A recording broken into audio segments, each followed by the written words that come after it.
নমস্কার, বৈঠকখানায় আপনাদের স্বাগত। আজকে যে গল্পটা বলতে ইচ্ছে করছে সেটা হচ্ছে প্রভাত কুমার মুখোপাধ্যায়ের প্রেম ও প্রহার। এই গল্পটা কেন বলতে ইচ্ছে করছে জানেন? আমার নিজের এক এক সময় মনে হয় যে গল্পটা কিচ্ছু নেই, আবার এক এক সময় মনে হয় গল্পটা অনেক কিছু আছে। তো সে বিচারটা আপনারা করবেন, আছে কি নেই। আমি গল্পটা বলি, শুনুন। এই গল্পটাও ধরুন না হোক 120-30 বছর আগেকার লেখা। সেই সময় আমাদের দেশের ভৌগোলিক অবস্থান আপনারা সবাই জানেন, তখন তো আমাদের একটাই দেশ। তো যাই হোক, সেই সময় পদ্মা নদীর কাছাকাছি অঞ্চলে একটা জায়গা ছিল রায়গঞ্জ বলে।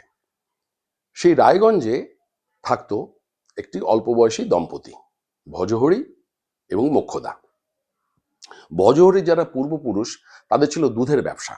বাড়িতে গরু থাকতো, গোয়ালঘর ছিল, সেই দুধ বিক্রি করে তাদের সংসার চলতো।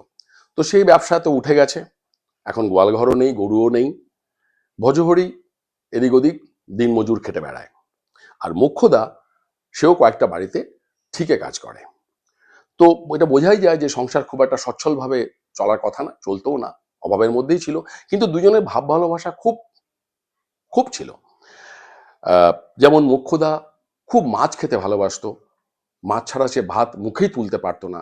তো ভজহরি সময় পেলেই একটা ছিপ নিয়ে এদিক ওদিক বেরিয়ে যেত, এই পুকুরে ওই পুকুরে, সে পুঁটি মাছ হোক, চারাপোনা হোক, কালবোস হোক, যাই হোক ধরে আনতো এবং সেই রান্না করে মোক্ষদা খুব তৃপ্তি করে খেত। এটা দেখে ভজহরির খুব ভালো লাগতো। আবার ভজহরি যখন সারাদিন খেটে খুঁটে আসতো, বাড়ি ফিরতো, মোক্ষদাও তখন তার হাত পা টিপে দিত, কখনো কখনো তেল গরম করে মালিশও করে দিত। এভাবেই চলছিল। মুশকিল ছিল একটা জায়গাতে, দুজনেরই খুব মাথা গরম, মানে হঠাৎ হঠাৎ মাথা একদম প্রচন্ড গরম হয়ে যেত, একটু পরে ঠান্ডা হয়ে যেত, কিন্তু যতক্ষণ না ঠান্ডা হচ্ছে ততক্ষণ একবার তুল কালাম চলত। তো একদিন কি হলো, এই দুজনের ঝগড়াটা বাড়তে বাড়তে একটা মাত্রা ছাড়া জায়গায় চলে গেল।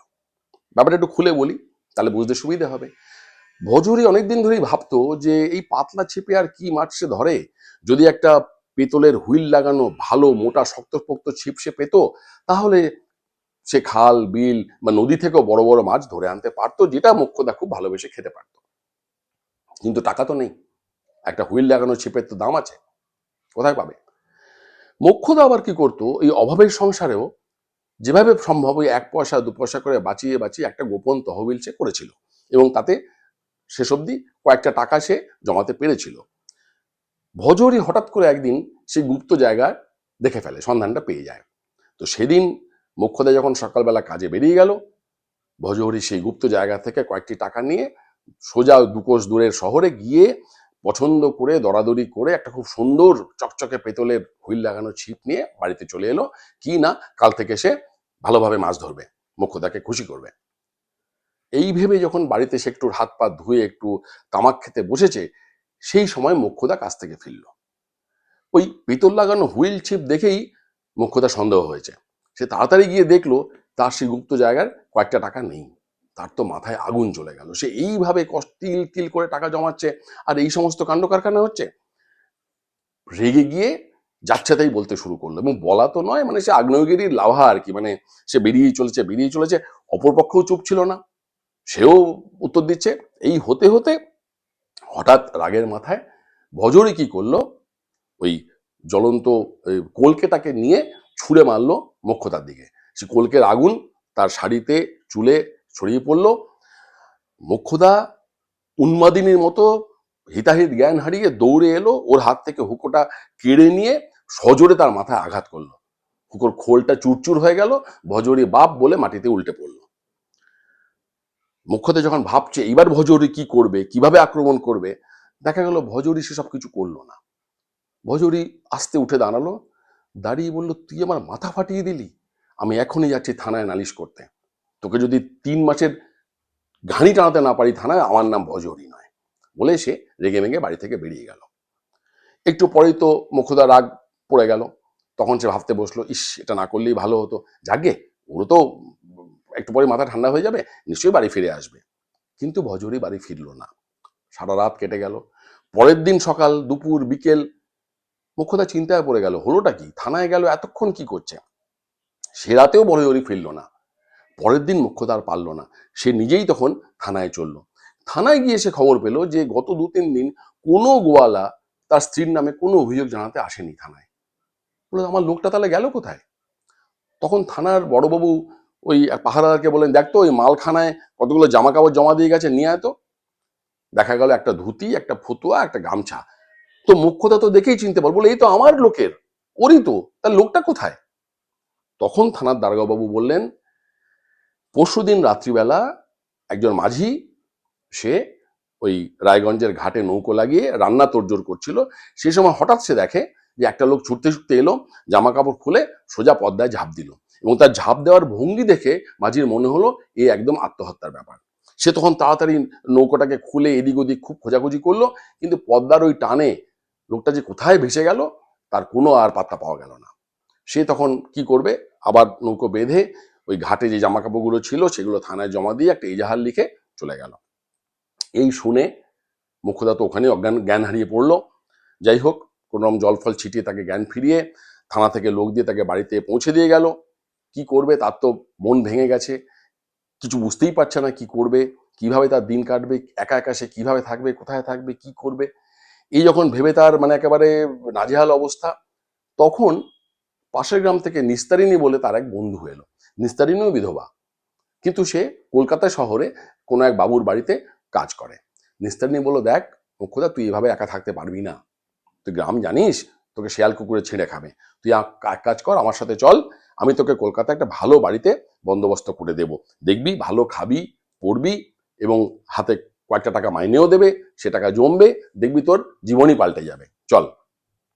মোক্ষদা আর কোনো উপায় না দেখে তার সাথেই চললো, এবং সত্যি কথা বলতে কি, কলকাতাতে গিয়েই একটা খুব ভালো বাড়িতে সে কাজও পেয়ে গেল।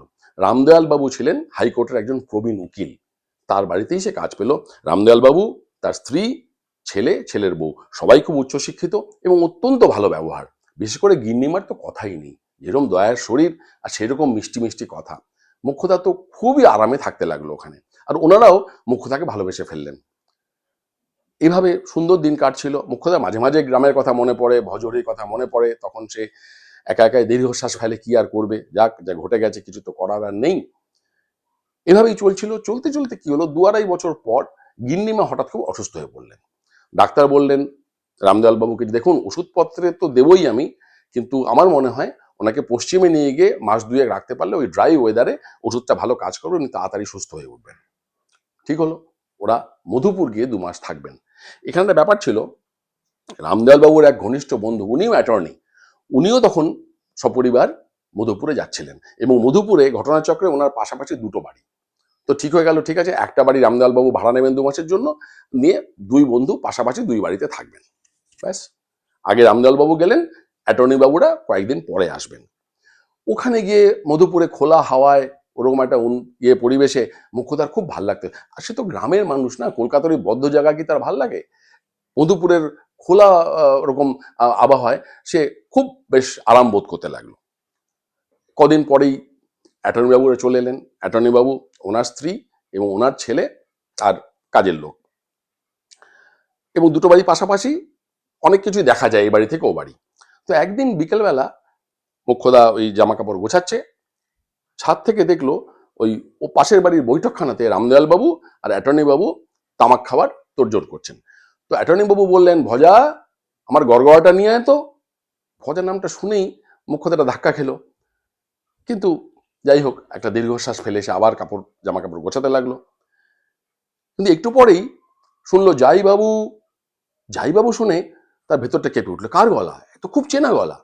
সে তখন তাড়াতাড়ি একটু কায়দা করে এসে এমন জায়গায় দাঁড়ালো যেখান থেকে ওই বৈঠকখানা ঘরটা বেশ ভালো করে দেখা যায়।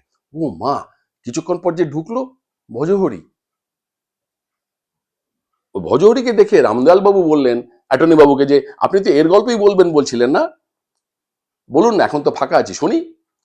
অ্যাটর্নি বাবু বললেন, আরে সে বলার মতো গল্প, জানেন তো, আমার তখন খুব ডিসপেপসিয়া হয়েছিল, ডাক্তার বলেছিলেন একটু পদ্মায় মাঝে মাঝে নৌকো চড়ে ঘুরে বেড়াতে, নদীর হাওয়া।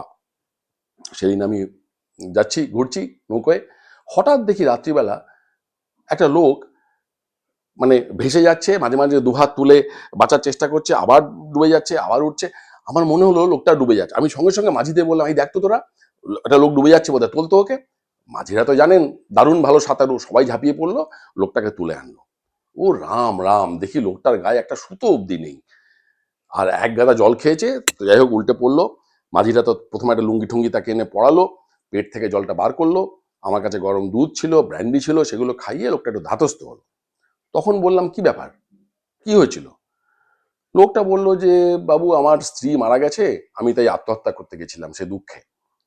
তো তোমার গায়ে জামা কাপড় নেই কেন? বললো, ভাবলাম আমি তো মরছি, জামা কাপড়গুলো খুলে রাখি, যদি কোনো গরিব মানুষ পায় পরে বাঁচবে।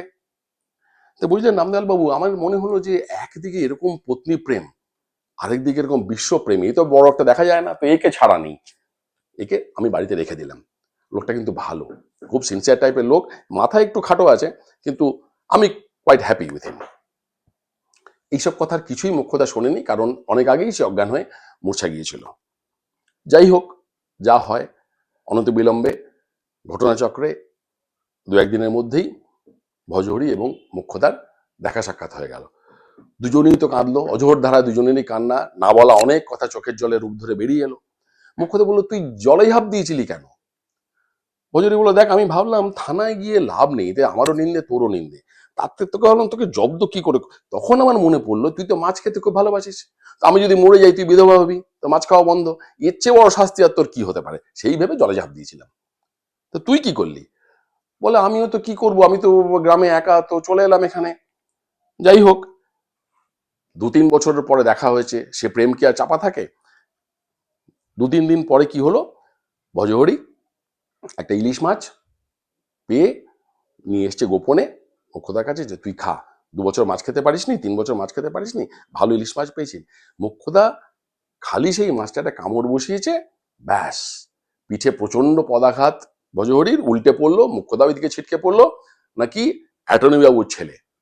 বলে, বদমাইশ, তুই তুই তোর স্ত্রী মারা গেছে বলে তুই আত্মহত্যা করতে গেছিলি, এখন তুই বিধবা বউকে নিয়ে লটফট করছিস, তোর লজ্জা করে না? আয়, আজ বাবা ফিরুক, দেখি তোর কি হাল হয়। বলে, না বাবু, এই আমার বিয়ে করা স্ত্রী, আমি কোনো অন্যায় করিনি। বলে, অন্যায় করিনি, দেখাচ্ছি মজা। এদিকে মোক্ষদা তো তখন চলে গেছে পাশের বাড়িতে, দুই গিন্নি মাকে নিজের দুঃখের কথা বলছে, তারা বুঝলেন, কিন্তু বাড়ির পুরুষদের উপর কথা বলার অধিকার সেই সময় তো অতটা ছিল না, ওনারা চুপ করে রইলেন। এদিকে অ্যাটর্নি বাবু ফিরলেন, সব শুনলেন। বলে, এত চিন্তার কি আছে, দুজনকে আলাদা আলাদা ক্রস এক্সামিন করো, মিথ্যে বললে কতক্ষণ টিকবে জেরায়। সুধাংশু, মানে রামদয়াল বাবুর ছেলেকে বললেন, তুমি শুরু করো। তখন ফুল বেঞ্চ বসলো, ভজুরিকে প্রথমে ডাকা হলো, মুখ্যতাকে দূরে সরিয়ে রেখে, তোমার দেশের বাড়িতে কটা ঘর ছিল, কোন দিকে পুকুর ছিল, কি কি গাছ ছিল বাড়িতে, পুকুর ঘাটে যেতে গেলে কোন গাছে তলা দিয়ে যেতে হতো, এইসব নানান রকম প্রশ্ন এবং ভজরির উত্তর সব লিখে রাখা হলো। তারপরে ভজহরিকে সরিয়ে মুখ্যদের ডাকা হলো এবং একই প্রশ্ন করা হলো। দেখা গেল দুজনের উত্তর হুবহু মিলে গেল। তখন ভজহরি মুখ্যদের উপর তার ডিগ্রি সাব্যস্ত হলো, বোঝা গেল যে না এরা সত্যি। তখন বলল, ব্যাপারটা কি? তখন দুজনেই খুলে বলল যে কি হয়েছিল ব্যাপারটা সত্যি সত্যি। যাই হোক, তারপর তো কিছুদিন পর দেশে ফিরে এলেন। ফিরে আসার পর দুজনেরই যা টাকা জমেছিল, সেই টাকা এর ওপরে আবার দুই বাড়ির গিন্নিমাইও আলাদা করে কিছু দিলেন, সে সমস্ত নিয়ে ওরা দেশে ফিরল।